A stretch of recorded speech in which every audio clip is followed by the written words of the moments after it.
So today we are going to deal with another important chapter of the Karnataka TET or any competitive examination. It's very helpful for the all kinds of the people, those who are preparing for the sake of a competitive examination. So in this context, now the season is there. The season is Karnataka TET examinations का जो season चला है उसके related भी chapter बहुत important है जो social science paper 2 से रिलेट करता है। इसी तरह जो हम कहेंगे किसी भी एग्जामिनेशन में कर्नाटका केपीएससी की ग्रुप से एग्जामिनेशन हो या जो हम कहेंगे एफडीए स्टेट एग्जामिनेशन हो यूपीएससी हो केएस हो, हर जगह पर ये पार्ट जो है इंपॉर्टेंट चैप्टर है। तो वो चैप्टर हम पढ़ेंगे सोशल साइंस के पार्ट से।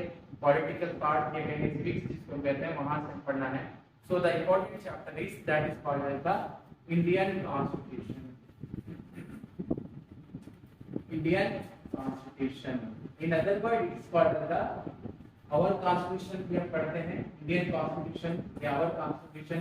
उर्दू में कहेंगे जो है हिंदुस्तानी दस्तूर, जिसको हम कहेंगे हिंदुस्तानी दस्तूर।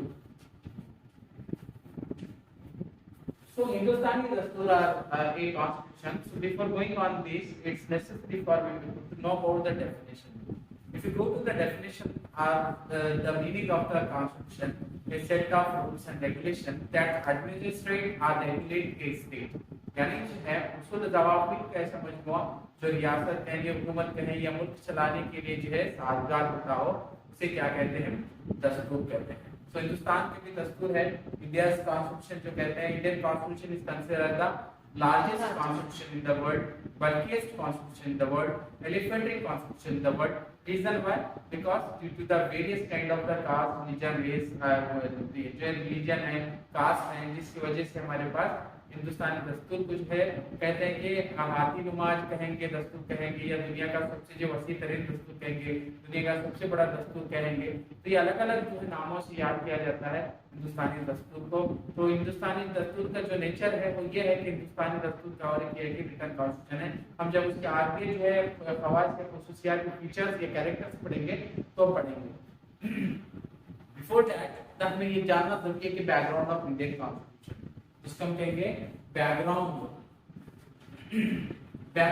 ऑफ द इंडियन कॉन्स्टिट्यूशन, और in other word the historical part of the Indian Constitution, the history of Indian Constitution, या हिंदुस्तानी दस्तूर का पस मंजर क्या है, कि किस पस मंजर में हिंदुस्तानी दस्तूर आया, कि किस तरह से हिंदुस्तानी दस्तूर आया, तो कौन सी चीजें जो हिंदुस्तानी दस्तूर में शामिल की गई, the aspect that are related with the Indian Constitution. So in that for the sake of that we have to be know the first of all the Mughal ruler or later Mughal and the arrival of the five European nations. I think that in 1453 the Constantinople was captured by the Ottoman Turk. यानी से 1453 में जब जो उस्मानी तुर्कों ने जो है कुस्तुनतिनिया जो कहेंगे हम कॉन्स्टेंटिनोपल जिसको कहते हैं पर हमला किया, तो ये दुनिया की सबसे बड़ी मार्केट क्या हो गई, किसकी कंट्रोल में आ गई? उस्मानी तुर्कों की आ गई। उसके बाद से यूरोपीय अक़वाम ने जो दूसरे रास्ते तलाश किए, करते करते वो हिंदुस्तान तक भी आए। वास्को डी गामा 1419 में हिंदुस्तान आया था। आपको मालूम है पुर्तगाली सबसे पहले आए, पोर्चुगीज फर्स्ट नेचर और सबसे आखिर में जाने वाले भी वही है। पोर्चुगीज आया, उसके बाद डच आए, उसके बाद जो हम देखते हैं ब्रिटिश आए, उस में नेदरलैंड, फिर के जो क्या है डैनिश आए। ये अलग अलग छह नेशंस हमारे इंडिया को आए। तो ये फ्रेंच के जो सबसे लास्ट आए, तो ये अलग अलग तरह के जो लोग 6 लोग आए, तो ये लोग आए थे जो है ट्रेड पर्पज से, but the main trade purpose, लेकिन ब्रिटिश जो है ट्रेड पर्पज के साथ साथ पॉलिटिकली जो है इन्वॉल्व हो गए इंडिया में। तो हमने देखा है सबसे पहले जो हमारे पास जो बैटल हुई, जिसको हम सबसे पहले याद करते हैं, अगर वो बैटल भी जो है हार जाते अंग्रेज तो वापस चले जाते, जिसको क्या है बैटल ऑफ प्लासी कहेंगे 1757 की नवाब सिराजुद्दौला और अबुल क्लैन बीच में ब्रिटिश ऑफिसर्स के बीच में हुई थी। ये बैकग्राउंड के होते होते जो है अंग्रेजों ने जो है हिंदुस्तान में जो है तिजारत के लिए जो परमिशन मांगी थी, जहांगीर ने दी। उसके बाद जो है ट्रेड लाइसेंस वगैरह जो बात करते हैं, बंगाल में ट्रेड की बात करते हैं, फारूक सियार जो मुगल जो बादशाह था उसका अहम रोल रहा। ये होते होते ये हुआ कि ब्रिटिशर्स ने जैसे जो है बक्सर भी जो है जीत ली, तो उनके हौसले बहुत ज्यादा बुलंद हुए। उसी बीच जो है 3 कार्नेटिक वार, जो कार्नेटिक रीजन है कर्नाटक की जगह नहीं पढ़ना है इसको, कार्नेटिक वार जो हो गए, वो कार्नेटिक वार्स भी जो है जो 1740 जो है कहेंगे 44 से जो शुरू हुए थे, तो ये कार्नेटिक वार्स के अंदर भी 3 कार्नेटिक वार जो हो गए, ये जंगे जो हुई, इसके बाद ब्रिटिशर्स के जो है हौसले बुलंद हो गए। So after the conquered in the all three wars and also the Battle of Plassey, Buxar, and then simultaneously when they deals with the another the four Anglo-Mysore wars, four Anglo-Mysore wars British ने जीते, फिर उसके बाद Anglo Maratha वार उन्होंने जीते, इसी तरह Anglo Sikh वार भी जीते। तो ये तमाम पूरी जंगें जीतने के बाद ब्रिटिश ने जो है अपना दबदबा, अपना गलबा जो है डोमिनेटशिप जो इंडिया पर जो शुरू की, उसके बाद ब्रिटिश ने जो है डायरेक्टली जो है इंडिया में जो है पॉलिटिक्स या इंडियन जो है जो नेटिव रूलर थे या कहें देसी राजा थे उनसे या जो उनके प्रोविंशियल स्टेट जो थे उनके साथ भिड़ गए, तो क्या हो और ज्यादा बुलंद हो गई। पॉलिटिकल कॉन्टेक्स्ट था इंडियन जो है कॉन्स्टिट्यूशन से ब्रीफ, ये हमें समझना जरूरी है। हम बात करते हैं कि इंडियन कॉन्स्टिट्यूशन के लिए जो है क्या है, कौन सी सोर्सेस हमने लिए या कौन सी चीजें शामिल हैं। तो इंडियन कॉन्स्टिट्यूशन के लिए जो मेन जो है इंडियन कॉन्स्टिट्यूशन की जो रास्ता बना, the thing that is called as the main source for the Indian constitution is British administration. यानी जो है अंग्रेजों का जो एडमिनिस्ट्रेशन था, इंतजामिया था, उसी की रोशनी, उसी की बुनियाद पर हमारे पास हिंदुस्तान में क्या आया, हिंदुस्तान में हमारे पास जो है ये दस्तूर बना। मिसाल के तौर पर हम कहते हैं कि 1767 के अंदर जब Robert Clive governor of Bengal बना, तो उसने जो है बहुत सारे इस्लाहात लाने की कोशिश की, जिसके अंदर डुअल गवर्नमेंट, दोहरी हुकूमत का जो हमारे पास कॉन्सेप्ट है उसने लेकर आया। उसके बाद हम देखते हैं बहुत सारे दीगर जो भी ऑफिसर्स आए उन्होंने लेकर आए, मगर जो है जो एक्ट ब्रिटिश गवर्नमेंट ने पास किए या जो एक्ट जो ब्रिटेन से पास हुए थे, वो एक्ट के बेस पर ही हमारे पास जो है कॉन्स्टिट्यूशनल डेवलपमेंट होता गया। बहुत सारे प्रोविजन जो उस एक्ट के अंदर आए वो एक्ट ही हमारे लिए रिस्पॉन्सिबल रहे।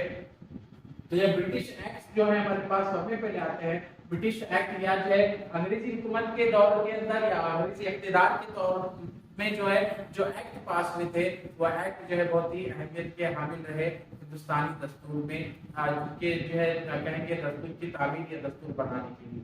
सबसे पहला एक्ट जो आया हमारे पास वो एक्ट था 1773 के अंदर रेगुलेटिंग एक्ट। सबसे पहला एक्ट आया 1773 के अंदर रेगुलेटिंग एक्ट आया था, जिसके तहत ही ब्रिटिश ने जो है हिंदुस्तान में जो है क्या है जो है supreme court, British supreme court था, ब्रिटिश सुप्रीम कोर्ट ने एस्टैब्लिश किया था। सर एलिजा एनके जो first chief justice of British supreme court थे, अलॉन्ग विद 2 जजेस। यहाँ पर अलग board of director, board of controls बना।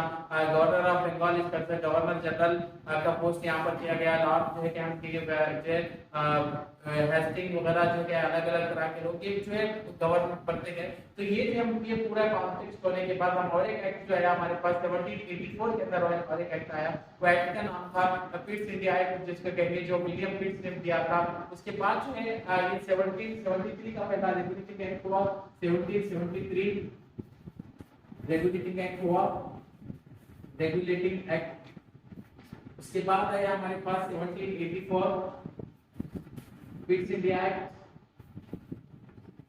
उसके बाद जो हमारे पास आया 1793 it's called as charter act. Charter act 1793 से लेकर अराउंड हम जो है 1753 तक देखते हैं तो 4 चार्टर एक्ट आते हैं हमारे पास। तो 20-20 साल के बाद क्या हुआ, एक्चुअली चार्टर एक्ट लाने का मकसद क्या था, ये कंपनी को लाइसेंस ग्रांट किया गया, कंपनी के जो है लाइसेंस को रिन्यू किया गया, कंपनी रूल को रिन्यू किया गया। इससे पहले देखते हैं जब हम रेगुलेटिंग एक्ट की बात करते हैं या इसके बाद पिट्स एक्ट आते हैं, ये दोनों एक्ट के अंदर जो कंपनी रूल से मुताबिक ज्यादा हमें तस्करा नहीं मिलता है। जैसे कंपनी रूल की बात करते हैं जो है चार्टर एक्ट 1793, चार्टर एक्ट जो है 3-4 चार्टर एक्ट 1793। उसके बाद हम बात करते हैं 1793 के बाद अगर हम बात करते हैं 20 क्या है बात के बाद बात करते हैं 1830 का एक्ट आया। 1833 1833 1853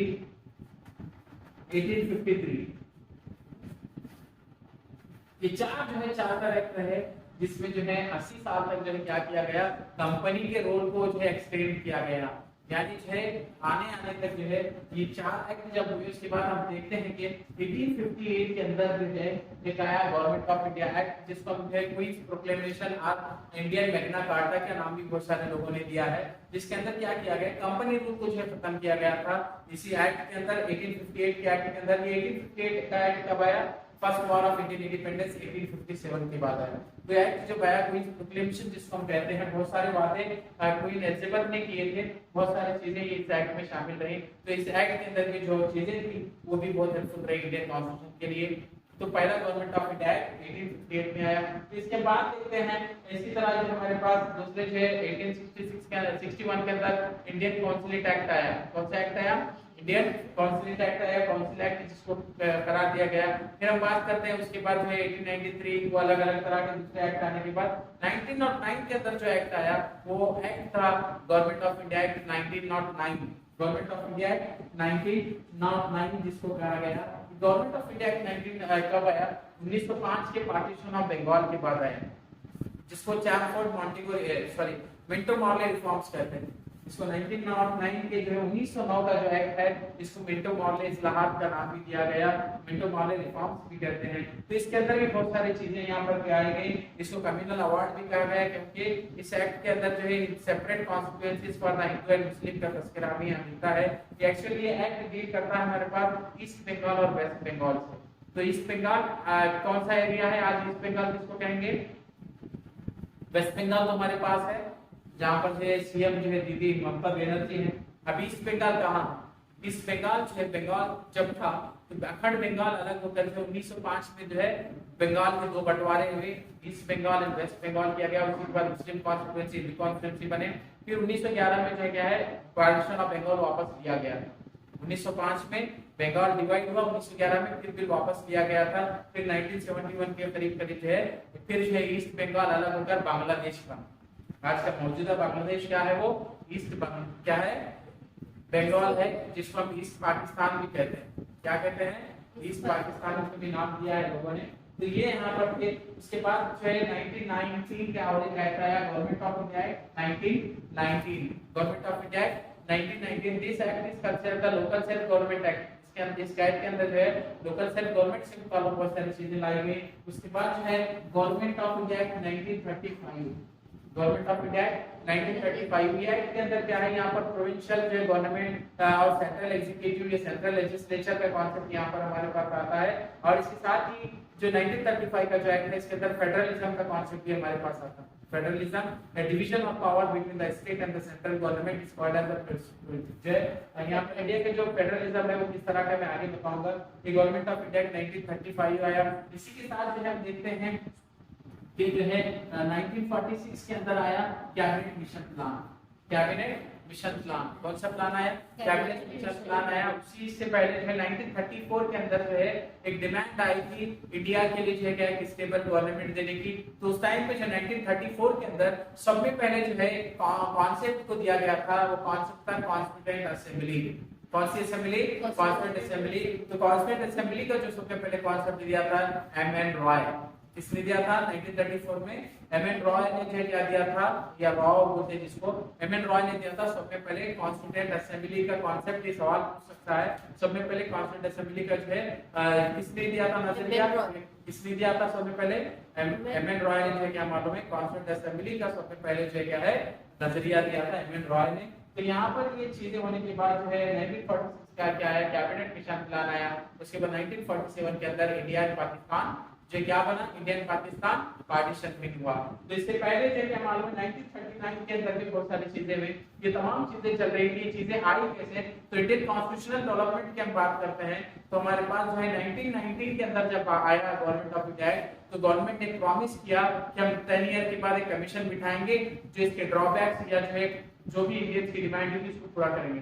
तो 1919 के बाद बोले तो 10 ईयर बोले तो 1929, लेकिन 1927 में ही साइमन कमीशन आया था, जिसके बाद जो साइमन गो बैक के नारे लगे थे। तो यही पर जो है उन्हीं के बाद जो है लाहौर सेशन में बात की भी थी कि जो है 26 जनवरी 1930 को क्या किया जाएगा, पूर्ण स्वराज का दिन जो है डिक्लेयर किया जाएगा। इसी बीच में जब जो है साइमन गो बैक कमीशन जो नारा चला था, स्लोगन चला गया था, at the time the British government presented a challenge to Indians to frame their own constitution. उसी टाइम पे जब साइमन गो बैक का जो प्रोसेस चल रहा था तो उस टाइम पे जो प्रोटेशन जब चल रहा था तो उस टाइम पे ही जो है ब्रिटिश गवर्नमेंट ने इंडियंस के सामने चैलेंज रखा था दस्तूर हिंद बनाने के लिए, इंडियन काउंसिल फ्रेम करने के लिए। तो the first challenge that is accepted by Motilal Nehru. First challenge senior advocate थे मोतीलाल नेहरू, ये क्या किए थे, एक्सेप्ट किए थे। कौन सा चैलेंज एक्सेप्ट किए थे? इंडियन कॉन्स्टिट्यूशन का। तो उन्होंने क्या किया था, objective resolution of the constitution जो आज का प्रियम्बल है उसी तरह का प्रियम्बल बनाया था। वही जो है बाद में क्या हुआ जो है आगे चलकर जो है जवाहरलाल नेहरू ने उसमें चेंजेस करके 40 जो है कॉन्स्टिट्यूएंट असेंबली की जो है थर्ड मीटिंग में जो है उसको प्रपोज किया था ऑब्जेक्टिव रेजोल्यूशन को, जिसको आज हम इंडिया का प्रियम्बल ऑफ द कॉन्स्टिट्यूशन कहते हैं। प्रियम्बल क्या है? प्रीफेस जिसको कहेंगे सेट ऑफ लिस्ट और सेट ऑफ रूल्स है कि अलग अलग तरह के जो लिस्ट जो बनती है उसको हम प्रियम्बल कहेंगे। इंट्रोडक्टरी पार्ट जिसको हम कहते हैं, preamble means introductory part of the constitution. ये पूरे एक्ट रिस्पांसिबल हैं किसके लिए? बैकग्राउंड ऑफ इंडियन कॉन्स्टिट्यूशन के लिए। अब आप आइए हम बात करते हैं कि इंडियन कॉन्स्टिट्यूशन बना तो कैसे बना, क्या चीजें हैं, तो उस वक्त बना तो क्या थी, आज क्या है, कौन सी चीजें इसमें अंदर है, तो हम देखते हैं। तो जैसे 1946 के अंदर जो है कैबिनेट मिशन प्लान आया, कॉन्स्टिट्यूंट असेंबली का कॉन्सेप्ट दिया गया था। उससे पहले जो 1939 में एक इलेक्शन हुआ था, प्रोविंशियल गवर्नमेंट का इलेक्शन। कौन सा है? प्रोविंशियल गवर्नमेंट का इलेक्शन है। तो उसके बाद जो 1946 के अंदर जो क्या हुआ, एक चीज और एक हमारे पास लाई गई थी कैबिनेट मिशन प्लान के अंदर, इंटीरियम गवर्नमेंट के लिए, एस्टैब्लिशमेंट के लिए, इंडिया के लिए जो इंटीरियम गवर्नमेंट, कौन सी गवर्नमेंट है? इंटीरियम गवर्नमेंट। ये आरजी हुकूमत के टेम्पोररी गवर्नमेंट के जो है एस्टैब्लिशमेंट के लिए जिस असेंबली ने काम किया था वो असेंबली थी, कौन सी असेंबली थी? Constituent assembly. कौन सी असेंबली थी? कॉन्स्टिट्यूएंट असेंबली थी, जिसके 389 सीट्स थे। कितने सीट थे? 389 सीट्स थे, जिसके अंदर जो है क्या मालूम प्रोविंशियल स्टेट्स को दिया गया था। ब्रिटिश के अंडर कंट्रोल में जो एरिया था वो एरिया से भी इलेक्शंस कराए गए, और जो है 4 जो है प्रेसिडेंसी से भी जो है इलेक्शंस हुए। तो टोटल 389 मेंबर्स वहां पर थे कॉन्स्टिट्यूएंट असेंबली के, जिसमें जीतने के बाद वो हुआ, कांग्रेस ने बढ़त बनाई, ये अलग अलग तरह की चीजें होने के बाद फाइनली क्या हुआ, कॉन्स्टिट्यूएंट असेंबली के 3 मीटिंग हुए, 9 दिसंबर, 11 दिसंबर एंड 13 दिसंबर। कॉन्स्टिट्यूएंट असेंबली की कितनी मीटिंग हुए? 9, 11 एंड 13 दिसंबर 1946। कब हुई ये?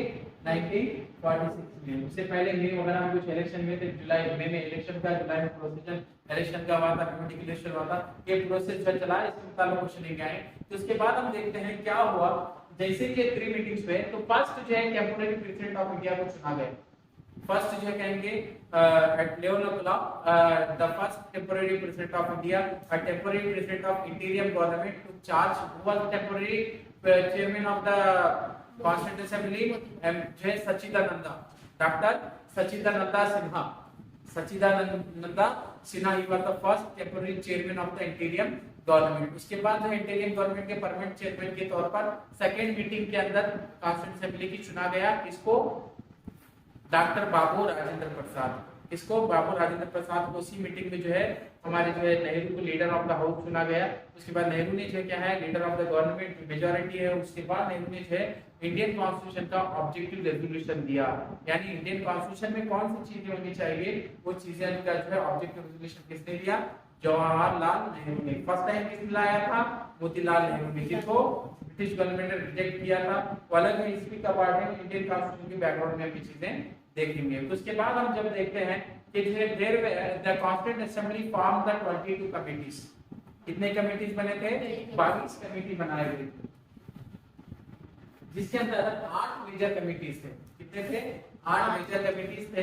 माइनर कमेटी में ड्राफ्टिंग आती है। मेजर कमिटीज थे, जो मेजर कमेटी जैसे student committee, budgetary committee, ad hoc committee, advisory committee, अलग अलग तरह के जो मेजर कमिटीज थे उसके नीचे कुछ जो है सब कमिटीज थे, जिसको हम कहेंगे minor committee. Major and minor committee 22 committees थे। तो कमिटीज के बाद देखते हैं हम, एक कमेटी ऐसी थी जिसका नाम था ड्राफ्टिंग कमेटी। कौन सी committee?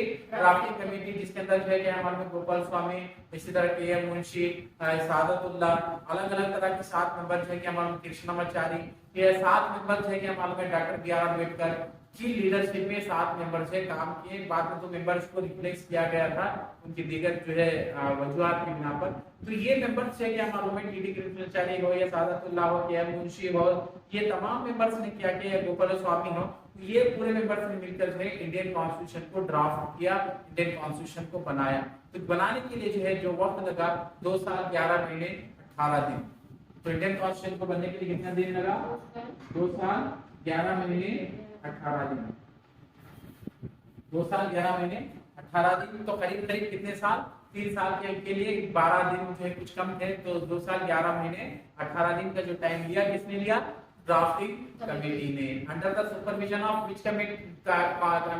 Constituent assembly. Constituent assembly के अंदर से 22 कमेटी बनाए गए थे, तो उसके अंदर ड्राफ्टिंग कमेटी थी। इसी वजह से डॉक्टर बी आर अम्बेडकर को क्या कर रहे हैं? Architect of the Indian constitution, father of the Indian constitution कहा गया है। जब इंडियन कॉन्स्टिट्यूशन पूरी तरह रेडी हुआ तो हमने देखा है कि जो है 26 नवंबर 1949 26 November 1949 was the day when the Indian Constitution was approved by the President of India. जो है उस टाइम पे जो है बाबू राजेंद्र प्रसाद ने क्या किया, इंडियन कॉन्स्टिट्यूशन को 2 साल 11 महीने 18 दिन के बाद बना, तो उसको 26 नवंबर को अप्रूव किया। That's why every year we celebrate constitution day on November 26।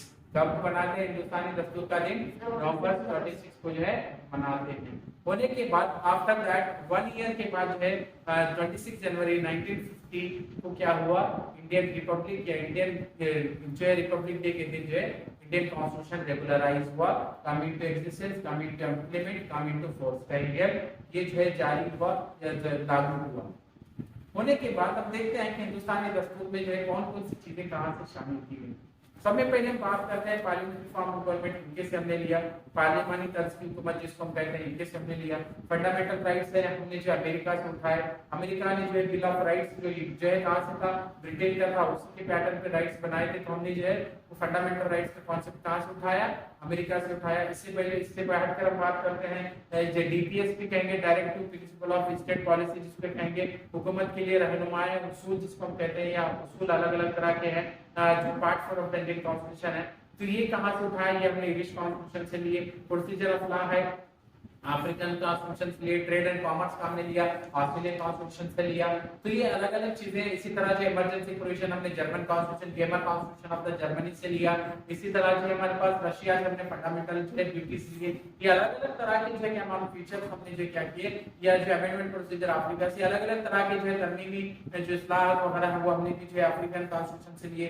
या हम कहेंगे ट्रेड एंड कॉमर्स, तिजारत और हुकूमत जिसको हम कहते हैं, वो हमने जो ऑस्ट्रेलियन कॉन्स्टिट्यूशन से लिया। ये तमाम जो वर्ल्ड के अलग अलग कॉन्स्टिट्यूशन से हमने जो है पूरे फीचर से इकट्ठा करके हमारे कॉन्स्टिट्यूशन में हमने शामिल किए, इंडियन कॉन्स्टिट्यूशन को हमने बनाया।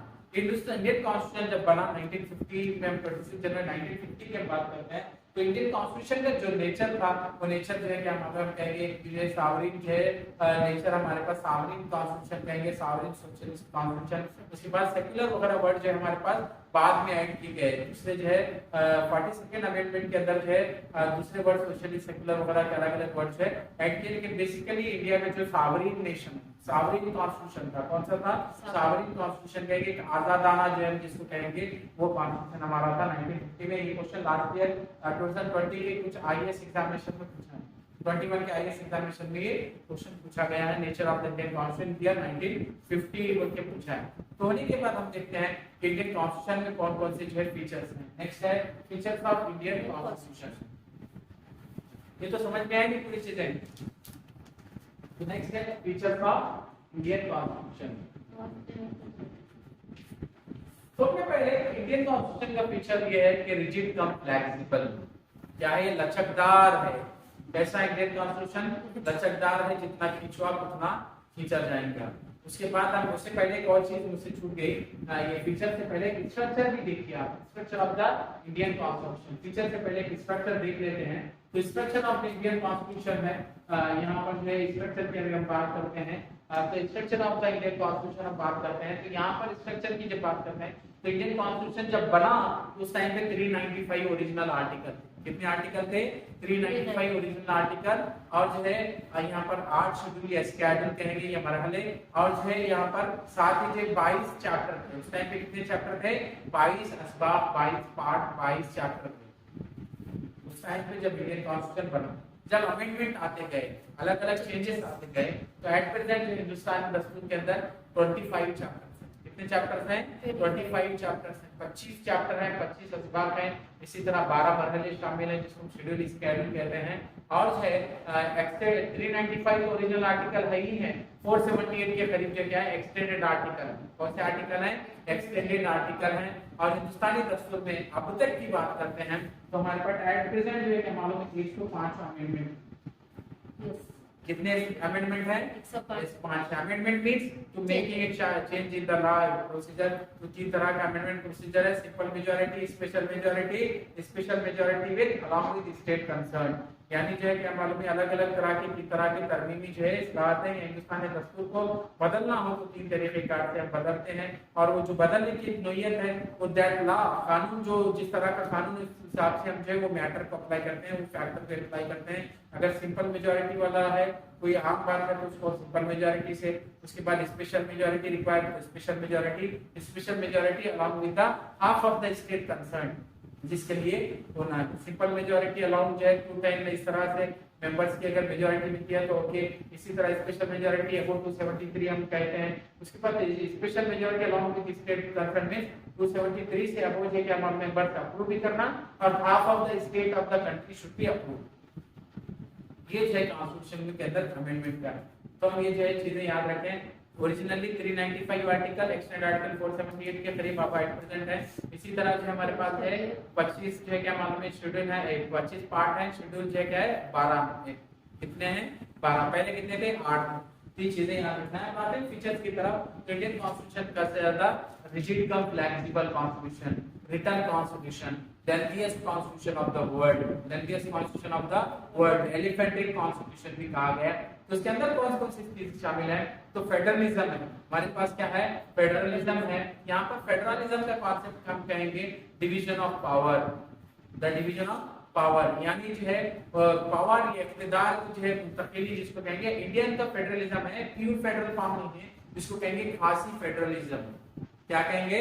खासी फेडरलिज्म, यानी कि कंप्लीट फेडरलिज्म नहीं है। अमेरिका में देखते हैं फेडरलिज्म है तो वहां पर 2 तरह की गवर्नमेंट है, स्टेट गवर्नमेंट सेंट्रल है, मगर वहां पर 2 तरह की भी सिटीजनशिप। एक स्टेट की सिटीजनशिप होती है, जैसे कोई जो वहां पर रहता है स्टेट में तो स्टेट वाशिंगटन स्टेट में रहता है तो वाशिंगटन की सिटीजनशिप रहेगी और पूरे होल अमेरिका की सिटीजनशिप। 2 तरह की सिटीजनशिप। मगर हिंदुस्तान में जो एक ही तरह की है। कर्नाटक में तो कर्नाटक की सिटीजनशिप नहीं, हमारी जो है सिटीजन ऑफ इंडिया बोलकर हम देते हैं। तो सिटीजन ऑफ इंडिया या सिटीजनशिप हमारे पास प्रोविजन एक ही है, वहां पर 2 होता है। इसलिए हमारे पास pure federal form of the government नहीं है। पार्लियामेंट्री फॉर्म ऑफ गवर्नमेंट है हमारे पास। 2 तरह के हाउसेस हैं, एक लोअर हाउस है और एक अपर हाउस है। Lower house called as the house of the people, अवामी कहेंगे हाउस कहेंगे, और दूसरा है हाउस ऑफ द लॉर्ड्स कहेंगे, या जिसको कहेंगे हाउस ऑफ लॉर्ड्स के अंदर जो कहेंगे अपर हाउस को जिसको राज्यसभा है, लोकसभा हमारे पास 2 हाउसेस हैं। इसी तरह फंडामेंटल राइट्स हैं तो 6 टाइप ऑफ फंडामेंटल राइट्स हमारे पास दिए गए हैं। सबसे पहले राइट टू इक्वालिटी है, उसके बाद right against right to equality है, राइट अगेंस्ट है क्या है right to speech, right to equality, right to speech, right against exploitation है। इसी तरह फ्रीडम ऑफ रिलीजन है, right to establish minority institution है, right of the constitution remedy, अलग अलग तरह के जगह मालूम है राइट्स हमारे पास दिए गए हैं। 6 तरह के राइट्स हमारे पास दिए गए, 6 तरह के बुनियादी हुकूक दिए गए। इसी तरह जो 11 तरह की फंडामेंटल ड्यूटीज है। क्या है हमारे पास? 11 तरह की फंडामेंटल ड्यूटीज हैं। पहले 10 थी, 2003 में जो है क्या मालूम है 11वीं फंडामेंटल ड्यूटी ऐड की गई। 10 ड्यूटी थी हमारे पास। जैसे ही एसएसए आया, सर्व शिक्षण अभियान 2002 में आया, तो उसके बाद जब देखा कि गवर्नमेंट ने कोई भी इंप्लीमेंट नहीं कर रहा है, गवर्नमेंट की एजुकेशन पॉलिसी ब्लॉक जा रही है, तो 11वीं फंडामेंटल ड्यूटी ऐड की गई। It is the duty of every parent to educate and nourish their children. क्या पे आ गया? Education and nourish their children. हर एक वालिदैन की जिम्मेदारी है कि अपने बच्चों को पढ़ाएं और उनकी जो क्या करें पाल पोस कर उन्हें बड़ा करें। तो ये जो फंडामेंटल ड्यूटीज भी हमारे पास क्या है, फंडामेंटल ड्यूटीज भी दिए गए थे। कहां से दिए गए थे? पार्ट जो है क्या मालूम है इंडिया के कॉन्स्टिट्यूशन पार्ट 4 के अंदर है, आर्टिकल 51A जिसको कहते हैं, रशिया से लिए गए। कहां से लिए गए थे? रशिया से हमने क्या लिया था? फंडामेंटल ड्यूटीज लिए। फंडामेंटल राइट्स का जो कॉन्सेप्ट है अमेरिका से हमने लिया था। अमेरिका ने जो बिल ऑफ राइट्स चलाया था ब्रिटेन से, ब्रिटेन के सिटीजन से। ये आते आते हम देखते हैं। इसी तरह अडल्ट फ्रेंचाइज का सिस्टम है। What is adult franchise? 18 years above. Adult franchise means right to vote. Right to vote. Before 1989 the adult franchise हमारे पास right to vote था। कितने ईयर था? 21 years वाला होता। बाद में जो अमेंडमेंट जो नया ला है उसके बाद हमने क्या किया, अमेंड करके जो है 1989 के अंदर जो हमने अमेंड करके क्या किया, कितने करें 21 से 18 ईयर एज यहाँ पर राइट टू वोट की दी गई है। Parliamentary form of government which come flexible, fundamental rights and duties हैं। इसी तरह जो है हमारे पास है बाइकैमरल लेजिस्लेचर। क्या है बाइकैमरल लेजिस्लेचर? 2 हाउसेस हमारे पास, लोअर हाउस अपर हाउस है। बाइकैमरल लेजिस्लेचर का भी है। और जो है क्या मालूम है प्रेसिडेंट इज द जो है nominal executive and prime minister is the real executive. Real executive कौन है? प्राइम मिनिस्टर है, nominal executive president of India है। ये तमाम चीजें हमारे पास है, इंडिपेंडेंट जुडिशियरी सिस्टम, ये तमाम चीजें जो है इंडियन कॉन्स्टिट्यूशन के फीचर्स में शामिल है। तो यहीं से आपको सवाल जो है आते हैं कि कौन क्या है, किस तरह है, कौन सा बने हैं। तो जो फर्स्ट जो है प्रेसिडेंट ऑफ इंडिया, या हम कहेंगे फर्स्ट इंडियन गवर्नमेंट के जो ये जो है प्राइम मिनिस्टर थे, कौन थे हमारे, जवाहरलाल नेहरू। टेम्पररी प्रेसिडेंट, ये उस टाइम पे कहेंगे फर्स्ट टेम्पररी प्रेसिडेंट सच्चिदानंद सिन्हा को बनाया गया। ये तमाम चीजें जो है आपके कॉन्स्टिट्यूशनल पार्ट के अंदर आती है, कॉन्स्टिट्यूशन में आपको पढ़ना है। और बहुत सारी चीजें कॉन्स्टिट्यूशन के अंदर शामिल है, लेकिन ये कॉन्स्टिट्यूशन के अंदर जो टीईटी के लिए दरकार है, इतनी चीजें आप पढ़े तो बेटर है। अगर हम दूसरे आईएएस केएस वगैरह एग्जामिनेशन के देखते हैं तो ईच एंड एवरी आई को आपको पढ़ना पड़ता है डीप में। यहाँ पर टीईटी के लिए जो कुछ फीचर्स है, स्पेशल फीचर्स आपको याद रखना है। जैसे कैंसिलेशन ऑफ कंपनी का रूल है, ये कॉन्सेप्ट 1858 में पूछा गया था। या कहेंगे कंपनी रूल से चार्टर एक्ट रिलेट करते हैं, जो चार्टर एक्ट है, कॉन्स्टिट्यूट एक्ट है, फिट्स इंडिया एक्ट है, सेटलमेंट एक्ट है, ये तमाम एक्ट भी आपको पढ़ना है। तो ये कॉन्स्टिट्यूशन ऑफ इंडिया का इंट्रोडक्शन जो है इंडियन कॉन्स्टिट्यूशन है, इसके लिए आप इतनी याद रखें, इतनी चीजें याद रखें। इंशाल्लाह नेक्स्ट जो है यूनियन गवर्नमेंट या जो है स्टेट गवर्नमेंट के बारे में आपको डिटेल तफसीलात दी जाएंगी।